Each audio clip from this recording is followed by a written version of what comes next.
চলো মায়ের বাড়ি যাবো, 1 বছর যাইনি। শ্বশুর বাড়ি যাই যে আমি ভালো মতো চলো চলো। ওই শালা মায়ের বাড়ি যাচ্ছে, ওইখানে নিতে হবে না? ফল পাকল ই তো আমার জমি জায়গা শেষ করে নয় ছাড়বে নি রে। ফল ফল কিন্তু 100-150 টাকা লাগবে, চলো। মা মারা গেছে নাই তো আমার আরো খরচা হতো, আমার পুরো জমি জায়গা তোমার লেগে বিকতে হবে, তোমার মায়ের লেগে। চলো শ্বশুর বাড়ি মাংস নাই, লুঙ্গি পরো। আবার পড়তে হবে নুঙ্গি, আবার এক জ্বালাই তো আমাকে ফকির ছাড়া করে ছাড়বে না রে।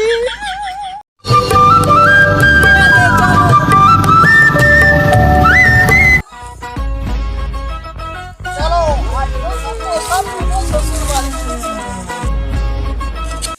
বুড়ি তুই কখন এলি? শ্বশুর মশাই তোমালে একটু এনেছি। কেন ফল পাকল মাংসের আমার কিছু লাগলো নি রে। আমি এত কিপটে আমি জানিনি, দাঁড়াওতে খাচ্ছি তুমি। আসো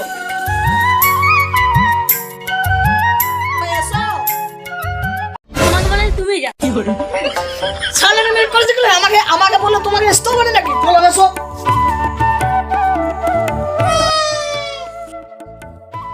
আয় এলো, কোথাও বেড়ে গেল, কি যে করবো? বাড়ি থেকে সবজি তুলে এসে দেবো, বাড়ি থেকে দুটো সবজি তুলে আসি।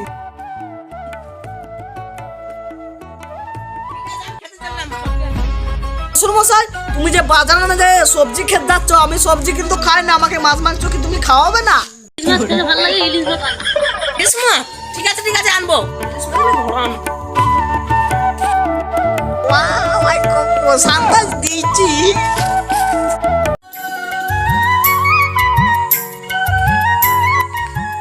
সালাদ জামাই ইলিশ মাছ খাবে, তোকে সবজি দেবো, খাবি খাবি না খেলে বাড়ি যাবে, এলে তো বাড়ি গিয়ে সালাদ জামাই খাবি খাবি না খেলে বাড়ি যাবে।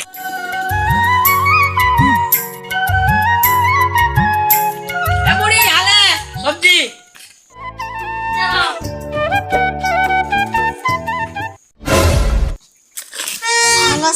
কি নিয়ে আসছো রে?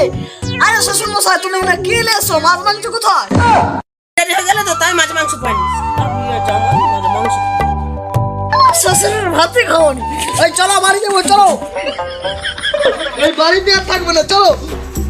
দাঁড়াও, কতদিন পরে শ্বশুর বাড়ি, তুমি শ্বশুর বাড়ি এলে? শ্বশুর বাড়ি তোমার বাপ যা গিফটে আমার চোখে 3টা বল। চলো আর খাবো না এখানে, এই বাড়িতে আর থাকবো না। চলো ওই বাড়িতে থাকবো। শ্বশুর বাড়ি গেলে কি যন্ত্রণা করলো তোকে? আরে যত্ন এবার তুই আর হারে আরে টের পাবি। এক বছর পরে এটা তাড়িয়ে দিয়ে দিবে, থাকলে আমার সব জমি দিতে সব দিত।